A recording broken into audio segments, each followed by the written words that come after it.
The Cardinals should be lucky for being tied at halftime, or you could say the Cardinals should be up 10 points at halftime.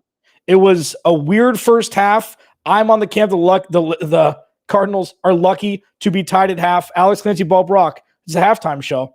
Let's roll.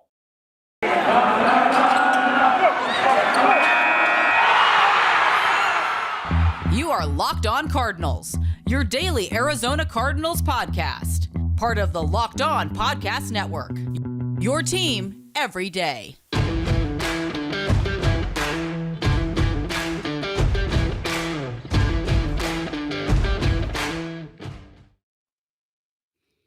All right, get in, everybody. Alex Clancy, Bo Brock, Locked On Cardinals halftime show. Thank you to everybody watches, listens, subscribes, etc. Let's get right to it here. Cardinals tied at halftime.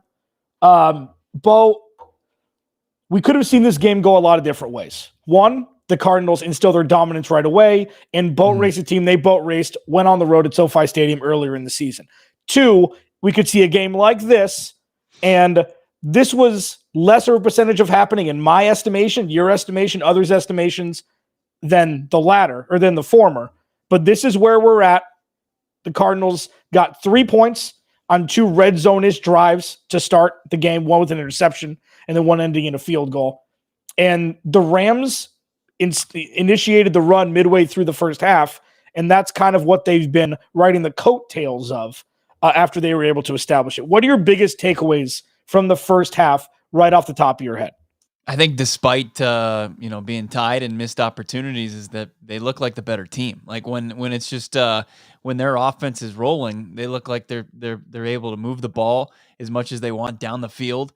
There's really not anything slowing them down. And on the defensive side of the football, yeah, sure, like the Rams can run the ball, but they're big plays. Outside of that one big play to OBJ, they can't throw the ball down the field. They're pressuring Matthew Stafford where he can't really make those big throws down the field and drive the ball like he likes to. Yeah, I'll take that. I think the pass rush has been non-existent. I tweeted out that Matthew Stafford's eating a fine dining meal. They're there with an hour and a half turntable time. He's having a marshmallow party back there. He's not touched. He hasn't been touched. And any quarterback with any wide receivers in the NFL at the NFL level can pick apart his zone defense, especially if they have all the time in the world. And that's kind of what we saw. I mean, no, he got hit a couple times towards the end of the first half. Okay, but when they took the lead, there wasn't a pass rush there.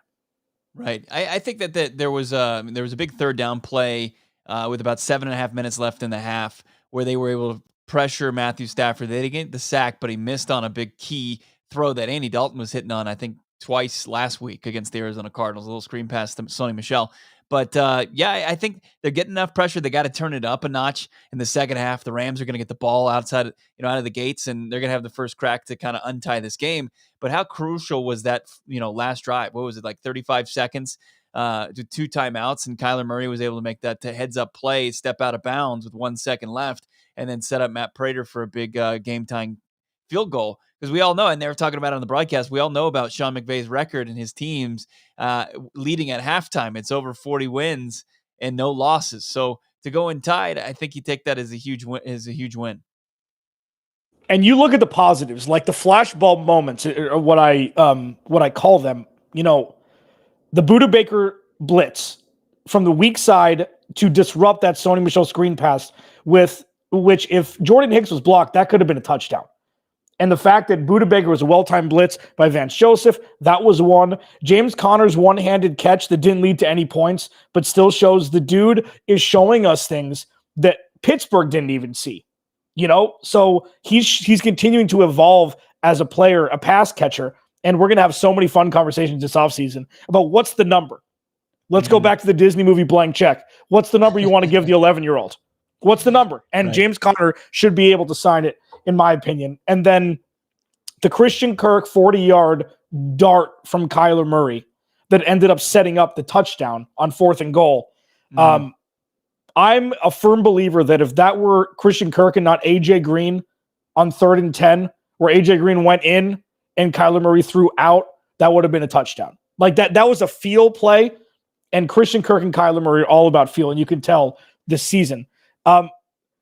So we look at the second half. You said the Rams are getting the ball. This is a situation where the Cardinals defense has to get pressure on Matthew Stafford, and the Cardinals offense just can't make any more mistakes. Like, yeah, it was a tip ball. It happens. Aaron Donald's only 3 inches taller than Kyler Murray. It's not like he's 7 feet tall and Kyler Murray's Muggsy Bugs. So stop with the Kyler height thing. I mean, Brian Greasy could not stop talking about it on the broadcast. Okay. Yeah. Brock Osweiler had more batted down balls his last year starting as an NFL player at 6'7" than Kyler Murray did his last year in college. Okay. So it's not about height. What do you think the Cardinals need to do early on in the second half to kind of pivot this back with all the momentum that they have going into halftime with that field goal? Be better on first down. First down was a bad down each and every series. It seemed like the red zone was brutal too until they got pressed on fourth down and they went back to their money play, and that's just hand the ball off. Temple stupid system there, and then also get DeAndre Hopkins involved. 2 catches, 25 yards. Got to get Nuke involved, and he's he can't. There's no Jalen Ramsey. Once you saw that news today, you thought this was going to be a big game for DeAndre Hopkins, and it's been pretty quiet so far. 2 pretty solid catches, but you'd like to see more from him. And I know they were trying to find him in the red zone, but still, get him involved. Yeah, it was too much of an arranged marriage when 2 balls almost got batted down. First and goal inside the 5, you give the ball to James Conner. Like, I am all for. I've been the spokesperson for get DeAndre Hopkins more red zone touches, but not inside the 5. If you have James Conner, who all he does is score touchdowns when getting the ball inside the 5-yard line. That's all he does. And it was on fourth and goal. It was his second effort where he bounced off Aaron Donald. Getting DeAndre Hopkins involved is very important. And he's coming off his injury. He seems to be fully healthy. But A.J. Green still continues to get as many targets as DeAndre Hopkins does. So I'm still trying to figure out exactly what they're looking at there. I just think this is an offense run through James Conner. And we didn't really see that when the season started. At this point, he's the most important offensive player not named Kyler Murray, aside from the offensive line. I think it's pretty obvious at this point, right? Yeah, for sure. So maybe it just changes the makeup of the offense. Yeah. And then as far as the defense, you started to see it at the end of that half, as far as what Vance Joseph probably is going to do in the second half, that his edge rushers aren't getting much pressure. He's going to get exotic. He's going to rush guys like Budda Baker. He's going to rush guys like Isaiah Simmons. And it's going to be, they're not sure where it's going to come from. And all you have to do with Matthew Stafford, you don't necessarily have to get him to the turf. You just need to make him uncomfortable, because there might not be a bigger drop off in the league when a guy who's in an unscathed pocket go against facing pressure, because Matthew Stafford just looks like a completely different quarterback. I know he had like a big play on a no-look pass, but still.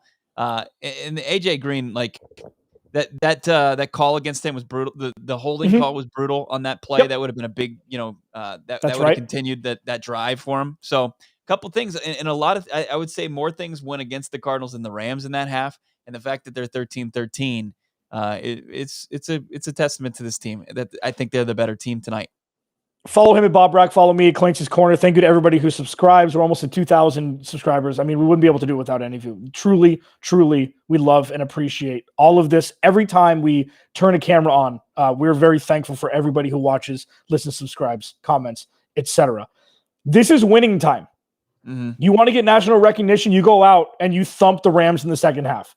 Not a field goal victory by Matt Prater at the end, not being up 2 and having Matt Gay miss a field goal at the end of the game. You go out and you take this win, and you will supplant the idea of the Arizona Cardinals with who the Arizona Cardinals actually are, which is a Super Bowl contender through 13 weeks. And this will be through 14 weeks. We saw all of the top NFC teams struggle in their own way on Sunday. Cowboys, Bucks, and Packers. The Cardinals, if they can come out and get a 10-point victory in the second half, they will 100%, no doubt about it, be the best team in the NFL. 1-53 on game day. Is that fair to say? Yeah, I think that they showed it a lot in the first half. As far as their ability to move the football and their ability to get pressure on Matthew Stafford without kind of racking up the sacks. It's really showing that, the Rams need their stars to play like stars, where the Arizona Cardinals are more of the complete team, and they can get production from, like you said, 1-46 on game day.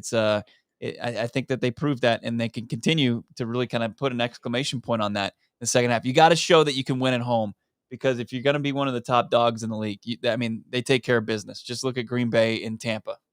Yeah, isn't it interesting? One thing before we get out of here, because the second half's about to start. It kind of feels like the Rams are the old Cardinals, top heavy, and the Cardinals are the old Seahawks in some way, where they're a lot deeper. They've got the name recognition, they've got the star quarterback, but they're a lot deeper than just a couple names on either side of the ball. And second half starting. Thank you to everybody watching, listening. We will give you our 10-minute reaction live video immediately following the game, followed by the podcast that we'll post right after the game as well. And then YouTube, check us out at 10 o'clock tomorrow morning when we post that. For Bo, Brock, I'm Alex Clancy. Enjoy the second half.